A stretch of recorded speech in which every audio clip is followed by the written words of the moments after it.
देखिए, ज्ञानव्यापी के केस में इस समय मामला सुप्रीम कोर्ट में विचाराधीन है। जो वहां पे 16 मई 2022 को शिवलिंग बरामद हुआ था, उसकी एएसआई जांच के आदेश इलाहाबाद हाईकोर्ट ने दिए थे और सुप्रीम कोर्ट ने उसको 19 मई 2023 पर रोक लगा दी है।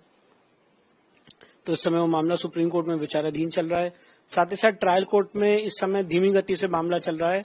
उसका कारण यह है कि 12 दिसंबर 2024 को सुप्रीम कोर्ट ने आदेश पारित किया कि किसी भी केस में कोई सर्वे का आदेश नहीं पारित किया जाएगा और कोई भी इफेक्टिव ऑर्डर किसी भी ट्रायल में नहीं होंगे जब तक ये प्लेसेस ऑफ वर्शिप एक्ट का मामला डिसाइड नहीं हो जाता है। तो उस वजह से भी बहुत बड़ा एक विघ्न इस समय उत्पन्न हो गया।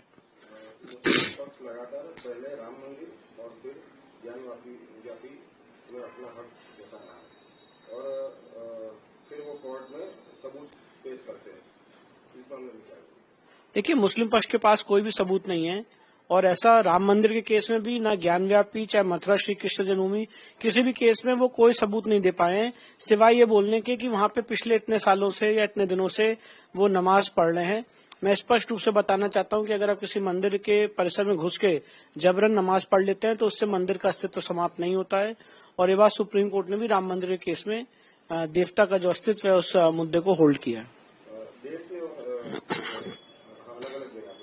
पहले मंदिर थे, फिर अभी मस्जिद है, क्या कहोगे ऐसी कितनी जगह है?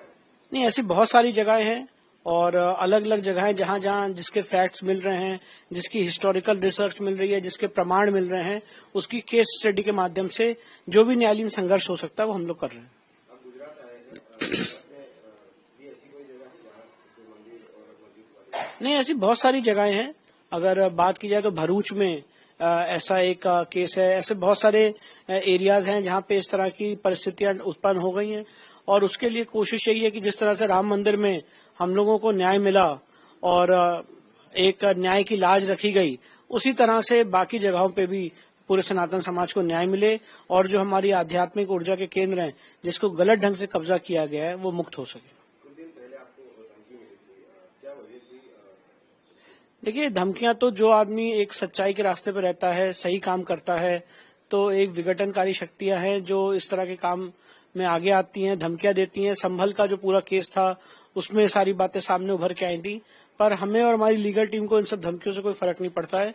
जो हम लोग न्यायालयीन संघर्ष कर रहे हैं वो हम लोग निरंतर ऐसे ही करते रहेंगे और हमारा माध्यम ये है कि कोर्ट के माध्यम से लोगों को हम न्याय दिला सकें।